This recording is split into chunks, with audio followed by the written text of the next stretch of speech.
to this beat.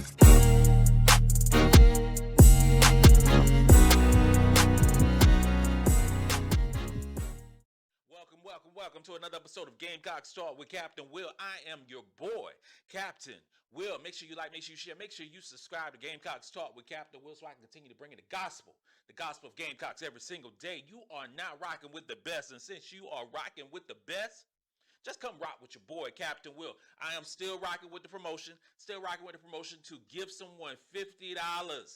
$50 cash out from my account to your account just for being a new subscriber. That's all you have to do. Just subscribe, ring the bell, and you are automatically entered to win $50. It goes down from now until the 24th. I'm gonna do the raffle live on the 25th, and somebody gonna be blessed with $50. Who couldn't use it? We got a good one today, y'all. We have a good one today, y'all. We are talking about what transfers the South Carolina women's basketball team are targeting, who are in the transfer portal. What players are we targeting? Who are we taking a look at? We already know the WNBA draft went down. The WNBA draft went down on Monday, 7 p.m. History was made. 5 Gamecocks were drafted. 5 Gamecocks was drafted into the WNBA draft. We're the fourth program to have 5 players drafted. Staley said it best. I can't do it no better. They're going to keep coming, because that's what goes down with the Gamecocks. There are always new recruits, new transfers who want to play for South Carolina. The writing is on the wall. If you want to play for a winner, you come on down to South Carolina. That's how it goes down. If you want to play for a winner, if you want to be a champion, and I'm talking about SEC and national champion, you come to South Carolina. If you want to be drafted into the WNBA, you come to South Carolina. I'm not talking about NIL. I'm not talking about money. But if you want to win, be coached effectively, efficiently, grow up to be a better young woman, you come to South Carolina. The proof is in the pudding. Mama Bear looked so happy on Monday. So for the transfers, and it's a ton of transfers out there who put their name on the list, going from another school, dipping their toe in the water. For the transfers, if you want to be a part of this culture at the University of South Carolina and be coached by the GOAT, leave your baggage at home. Because we don't want it in South Carolina. We don't want it. When Don and the coaching staff recruits transfers, low maintenance. We don't need the drama. If you was a problem over at other schools, if you were getting in fights, if you was doing this, that, and the third at other schools, Don doesn't want that in South Carolina. There have been a couple of occasions where transfers came in that did not fit with the culture that Don Staley has built. And you all know who I'm talking about. I don't have to say names. You've been following Gamecock women's basketball. You know who I'm speaking of. We don't need that. We need, how you said, low maintenance, high performance players on this team. And we just lost a really good assistant coach. He just got a job at Bowling Green to be a head coach. Salute to him. But go figure. Don is expected to hire former Duke assistant coach, Duke associate head coach, Winston Gandy. Winston Gandy is expected to be a Gamecock to fill that role. And we already had, before it was announced that he's going to be coming to South Carolina, We already had a transfer who entered the portal and come down for a visit. Her name was Cheyenne Day Wilson. Cheyenne Day Wilson was heavily recruited by Don Staley back in 2021. Heavily recruited. Heavily recruited. She was the 9th rated point guard in that class and 41st overall. She was almost a Gamecock, but she chose to go to Duke. So she's into the transfer portal.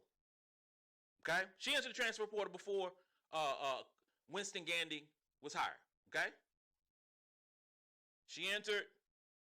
Winston Gandy is hired or will be hired. And last night, Celeste Taylor, also from Duke, entered the transfer portal.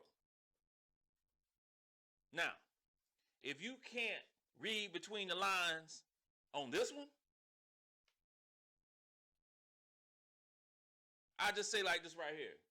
There's a probability, high probability, that Duke's starting backcourt, of which won 26 ball games last season, will be joining South Carolina. High probability. High probability.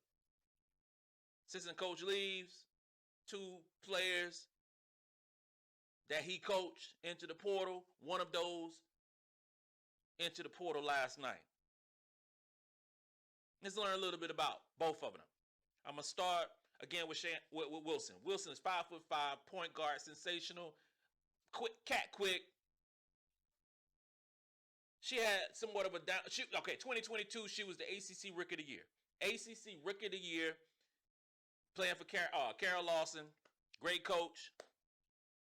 But she plays that slow down, offense. So Wilson's numbers was a little bit down. Very efficient. But offense, she slowed. I mean, it'll change a little bit, Like I said, 5'5", very good. Very good point guard. Celeste Taylor, 5'10". She was the 40th ranked recruit in the class of 2019, 9th ranked shooting guard. She was, this past season, she was the ACC Defensive Player of the Year as a guard. Sounds familiar, right? Sounds familiar of a player that just left and who was drafted in the WNBA. Sounds very familiar.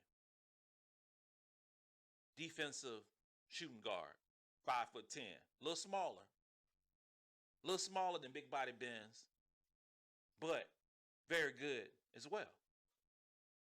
Will the starting backcourt from the Duke Blue Devils be Gamecocks? If I had to wage money on it, I would say, yeah, I think both of them are going to come.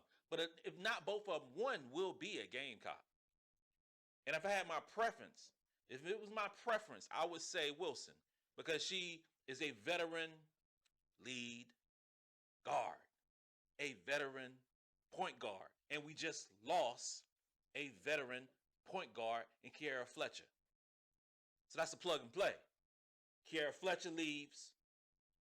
Wilson comes in. Raven Johnson is the future. Raven Johnson will be the starting point guard. There's nothing that's going to change that at this point. But to have Wilson come in and get 20 minutes, 22, 23 minutes, playing a backup slash, probably play both of them at the same time in spots, that would be amazing. Now, my wish list would get both of them. My wish list would get both of them. Get Taylor and Wilson. Who wouldn't want the ACC Defensive Player of the Year coming to be a Gamecock? Who wouldn't? Yes, we need outside shooting. That was apparent in the Iowa game. We need outside shooting. But don't forget, our lack thereof of outside shooting. We were perfect for over a year. And we have 2 recruits that's coming in who can shoot the lights out. And I'm talking about Milaysia Fulwiley and Tessa Johnson. Tessa Johnson is one of the best outside shooters at all 3 levels in the class of 2023. recruiting class. And I'm not talking just soccer. I'm talking about the country. She's one of the best. So we're going to have some outside shooting. That stuff that was going down last season won't be happening this upcoming season.